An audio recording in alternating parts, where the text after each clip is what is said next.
चला तर मग मंडळी, तुमचं अपेक्षा रेसिपी व्लॉगमध्ये स्वागत आहे।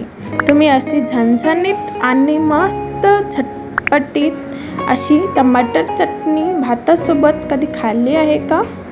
एकदम खायला किती चविष्ट आणि मस्त असं छान आंबट अशी चव असलेली किती मस्त लागते ना खायला। तर चला मग, तर आज आपण देवपूजेपासून सुरुवात करूया। सर्वात प्रथम मी मंदिर स्वच्छ छान पुसून धुवून घेतले। त्यानंतर जे इथले देव आहे ते सगळे काढून घेतले आणि त्यांना चिंचेच्या पाण्यामध्ये डुबवून ठेवले आणि त्यानंतर मी त्यांना छान ब्रशनी थोडीशी साबण लावून छान स्वच्छ घासून घेतले। त्यामुळे बघा कसे मस्त चमकून राहिले माझे देव। आणि त्यांना छान मी आता मंदिरामध्ये मस्त असं ठेवून घेतलेलं आहे आणि एकदम छान नवीन नवीन वाटून राहिले। त्यानंतर मी दिवा लावून घेतलं आणि मी फुलं पण छान धुवून घेतलेले होते। आता मी फुलं पण ठेवलेले आहे आणि माझी आता आरती पण झालेली आहे। आता त्यानंतर आपण आता वळूया रेसिपीकडे। फक्त आणि फक्त 10 मिनिटात अशी झणझणीत आणि मस्त आंबट तिखट अशी चटणी बनवायला घेऊया। सर्वात प्रथम मी 10 ते 15 अशा लसणाच्या पाकळ्या शिळून घेतल्या आणि त्यांना छान खलबत्त्यामध्ये ठेसून घेतलं। एकदम बारीक पण नाही आणि एकदम जाड पण नाही, असं थोडं मीडियम मी ते ठेसून घेतलं। त्यानंतर मध्यम आकाराचे 3 ते 4 टमाटर घेतले आणि त्यांना स्वच्छ धुवून घेतलं। त्यानंतर त्यांना कापून घेतलं। एक एक करून सर्व टमाटर छान कापून घ्यायचे।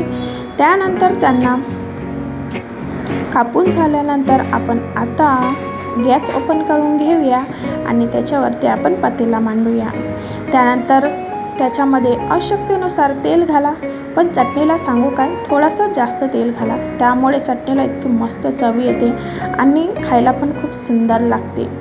त्यामुळे थोडंसं जास्त तेल घालायचं आणि मी तो तेल घातलेला आहे आणि तेल छान होऊ द्यायचं, एकदम कडक पण होऊ द्यायचं नाही, त्यामुळे काय होतं ना, लसूण जळून जातो।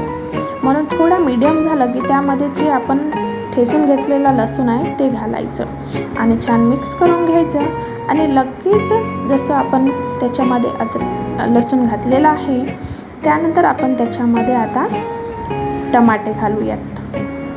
टमाटे घालून झाल्यानंतर त्यांना मिक्स करून छान ढवळून घ्यायचं।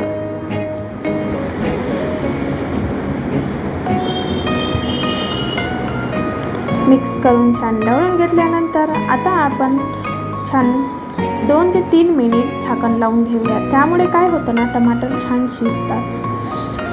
त्यानंतर तिथे आवश्यकतेनुसार तुम्ही तिखट घाला, मीठ घाला आणि थोडीशी हळदी घाला आणि तुमच्याकडे गरम मसाला असेल तर तुम्ही घाला थोडासा। त्यानंतर हे सगळं मिक्सचर छान मिक्स करून घ्यायचं।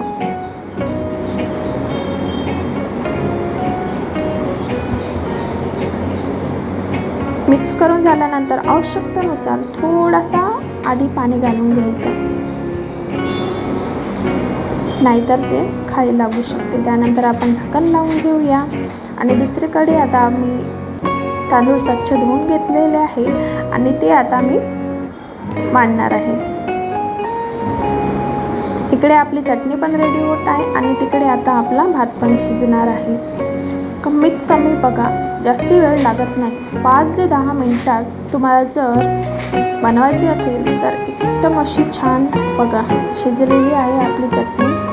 आणि जसं शिजते त्यानंतर आपण ते टमाटर छान फोडून घेतलेले होते आणि मग त्याच्यावरती गार्निशिंगसाठी आता कोथिंबीर सोडायचं। मस्त झटपटीत अशी 10 मिनिटात मस्त अशी चटणी रेडी झालेली आहे। इकडे भात पण रेडी झालेला आहे। तर तुम्हाला ही रेसिपी कशी वाटली तर कमेंटमध्ये नक्की सांगा आणि भेटूया नेक्स्ट व्हिडिओमध्ये। तोपर्यंत धन्यवाद।